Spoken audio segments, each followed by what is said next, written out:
اللهم صل وسلم وبارك على سيدنا محمد. قبل ما ابدأ الفيديو ما تنسوش تعملوا لايك للفيديو واشتراك في القناة وتفعلوا زر الجرس عشان يوصلكوا كل جديد. جري عليها آدم وشالها ونزل بيها المستشفى وكلهم راحوا وراه، وبعد الكشف كانت فايق. ملك بخضة: أنا فايق برضو كده يا ملك؟ توقعي قلبنا عليكي؟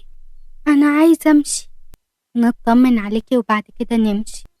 بقول أنا عايزة أمشي، أنا كويسة ما فياش حاجة. ملك اهدي، في ايه؟ دخلت الدكتورة في الوقت ده. التحاليل ظهر. ملك بخوف: دكتور لو سمحتي عايزة أبقى لوحدي، عايزاكي تكشفي على حاجة معينة. تحت أمر حضرتك، اتفضلوا كلكم بره. كلهم خرجوا بره.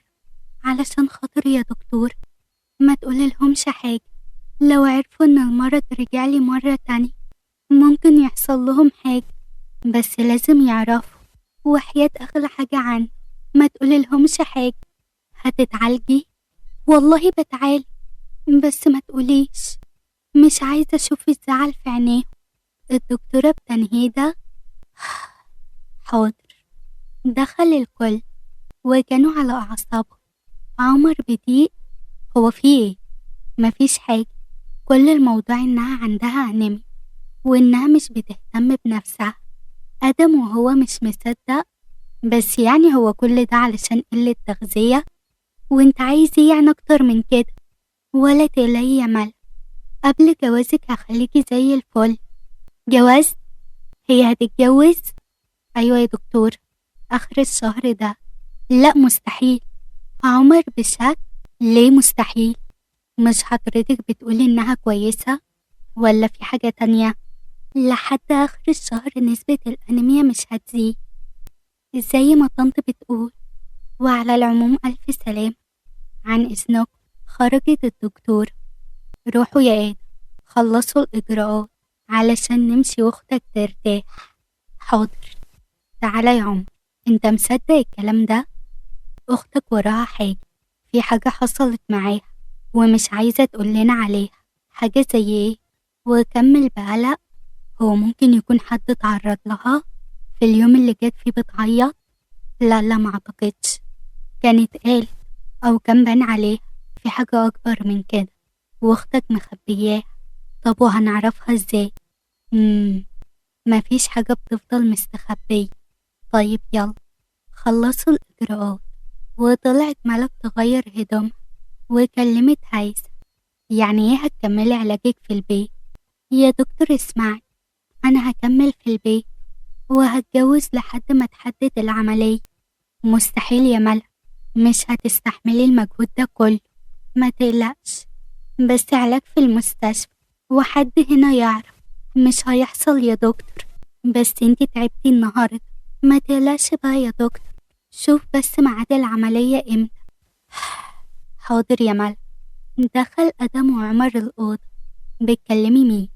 دي واحدة صاحبتي بتسأل علي. طب تحبي نأجل الفرح؟ اوعي يا عمر، اتخضيتي كده ليه؟ بس علشان احنا خلصنا كل حاجة خلاص اللي تشوفيه. انا قلت علشان تعبان. مكبرين الموضوع يا جماعة، انا كويسة وزي الفل. عمر قعد جنبها ومرة واحدة حضنها وفي دمعة نزلت من عينيه: ما تسيبينيش. عمر فيك ايه؟ بتعيط ليه يا حبيبي؟ انتي عارفة انا حسيت بايه وانتي واقعة على الارض؟ افتكرت الايام اللي كنا تعبانين فيها في المستشفى. مستشفى ايه؟ لا طبعا، دول شوية ارهاق بس. ملك انتي كداب، انتي تعبان، انا متأكد. ملك مسكت وشه: حبيبي انا كويسة اهو، مفيش حاجة ما تقلقش. والله لو حصلك حاجة مش هقدر اعيش لحظة واحدة بعد. بس مش ده وعدك ليه؟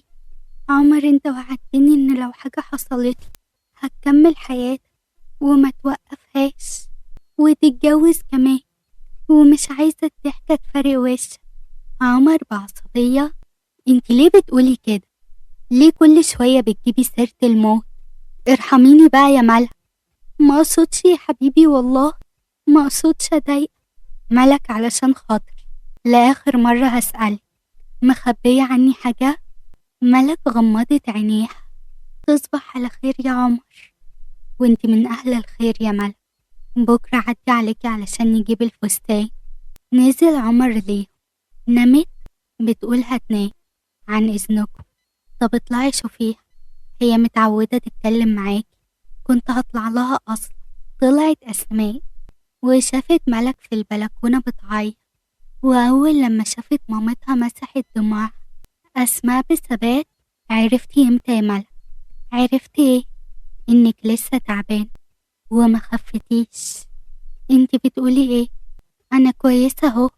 لو ضحكتي على العالم كله مش هتضحكي على أمر.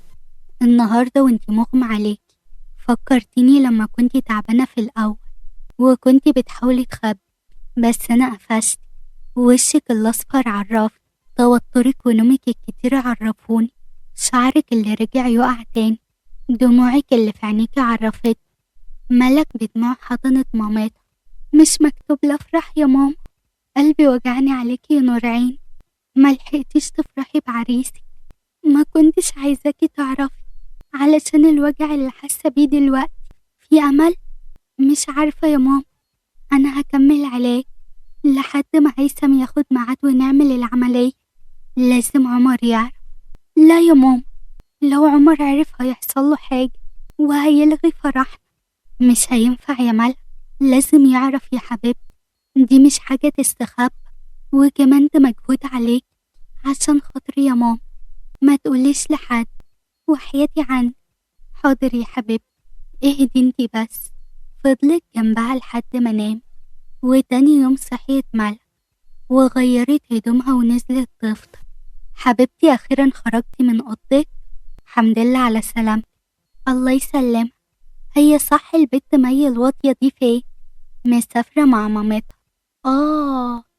علشان كده مختفية. انتي رايحة فين يا ملك؟ هروح مع عدم الشركة، وبعد ما اخلص هروح اجيب الفستان.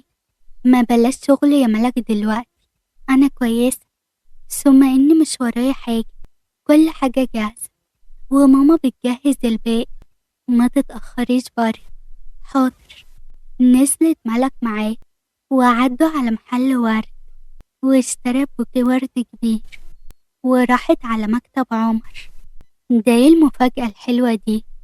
وايه الورد الجميل ده؟ ملك قربت منه وسابت الورد.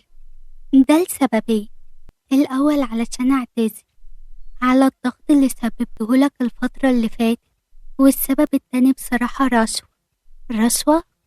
ملك لفت ايديها حوالين رقبته. يرضيك برضو يا عموري؟ يبقى فاضل على فرحنا كام يوم وما نجهزش.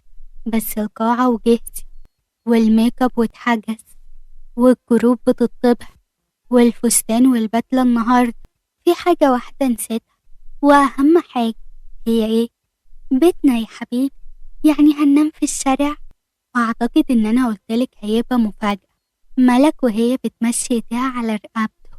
بس أنا عايزة أعرف، عمر وهو بيضعف؟ لا يا ملك، مش أنا حبيبتك. عمر بعد علشان ما يتأثرش. حبيبتي، بس مش هتعرفي.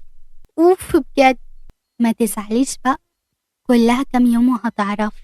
طيب، كنت عايزة ماما عائشة تعيش معانا. بتتكلمي بجد؟ أمال هزار يعني؟ أنا مش هقدر أخليك تبعد عنها وتبقى لوحدها، هي ملهاش حد غير. أنا كنت عايزة أقولك كده بس خفت ترفضي. أرفض؟ مستحيل أرفض، دي مامتي ومامتك، ولو رفضت ما استحقش أبقى مراتك. ربنا يبارك لي فيكي، بس قوليلها انتي واقنعيها. تعالى نقنعها سوا. تمام، بس استنى اروح احضر الاجتماع وهاجي معاكي. لا هتتأخر ساعتين بس. تعالي احضري معايا، كده كده هتشتغلي معايا. ملك بفرحة: يا ريت. ملك راحت معاه علشان كانت عايزة تشبع منه ومش عايزة تضيع لحظة بعيدة عنه. ولحد كده استنونا في الحلقة الجاية، وما تنسوش تعملوا لايك للفيديو واشتراك في القناة وتفعلوا زر الجرس علشان يوصل لكم كل جديد.